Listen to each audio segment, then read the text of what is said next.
हमारी पौराणिक कथाओं की सीख आज भी हमें जिंदगी में बहुत कुछ सिखाती हैं। इन्हीं में से कुछ किस्से कहानियां हैं महाभारत की। महाभारत को जितना भी पढ़ो, जितना भी देखो, ऐसा लगता है जैसे उसकी कहानियां आज भी हमारी जिंदगी के इर्द गिर्द बुनी हुई हैं। उन्हीं में से एक कहानी है पांचाल नरेश और गुरु द्रोणाचार्य की। दोनों ही युवा अवस्था में गुरुकुल में मित्र हुआ करते थे। आगे चलकर जब उन्होंने अपनी जिंदगी में प्रवेश किया, अपना परिवार संभाला, तो ध्रुपद तो पांचाल नरेश बन गए, लेकिन गुरु द्रोणाचार्य दरिद्रता झेल रहे थे। जब उन्हें पता चला कि पांचाल नरेश कोई और नहीं, उनका मित्र ध्रुपद है, तो उन्होंने अपनी पत्नी को कहा कि अब मेरी दरिद्रता ज्यादा दिन नहीं रहेगी, इसे मेरा मित्र जरूर समझेगा।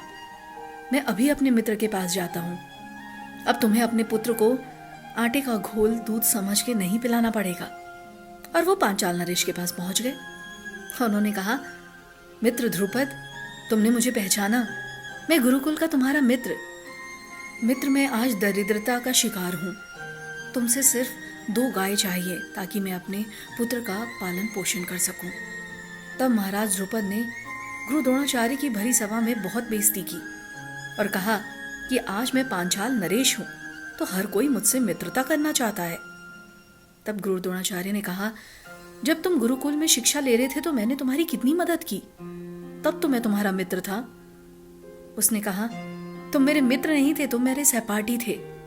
तब गुरु द्रोणाचार्य ने कहा, जब भी तुम्हारी परीक्षा होती थी, मैं दिन रात तुम्हें सबक सिखाने में लगा रहता था, तब मुझे तुम मित्र कहते थे। उस वक्त मैं मित्र था, आज मैं दरिद्र हूं तो मैं तुम्हारा मित्र नहीं रहा।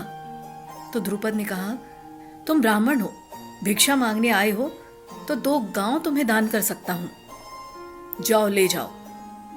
तब गुरु द्रोणाचार्य ने कहा, इतना अहंकार ठीक नहीं है मित्र, लेकिन अगर मित्र के नाते तुम्हें एक गाय भी दे दो तो युगों युगों तक हमारी दोस्ती लोग जहन में रखेंगे, और जो तुमने घमंड दिखाया तो तुम्हें इसका पछतावा करना पड़ेगा।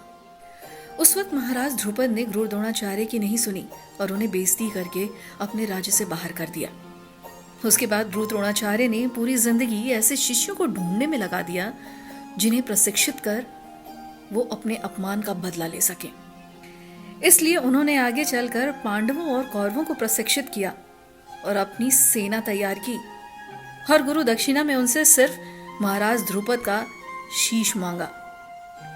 हस्तिनापुर के युवराजों से महाराज ध्रुपद को पराजित करने के बाद गुरु द्रोणाचार्य ने अपने पुत्र का राजपोषी कराया, सिर्फ ध्रुपद को यह दिखाने के लिए कि जिसे अपने साम्राज्य पर इतना घमंड था कि जब वो मदद के लिए आए तो उसने ठुकरा दिया। आज वही साम्राज्य उसका नहीं रहा, बल्कि उस गरीब ब्राह्मण के बेटे का है, जिसके बेटे के भरण पोषण के लिए उसने उनकी बहुत बेइज्जती की थी।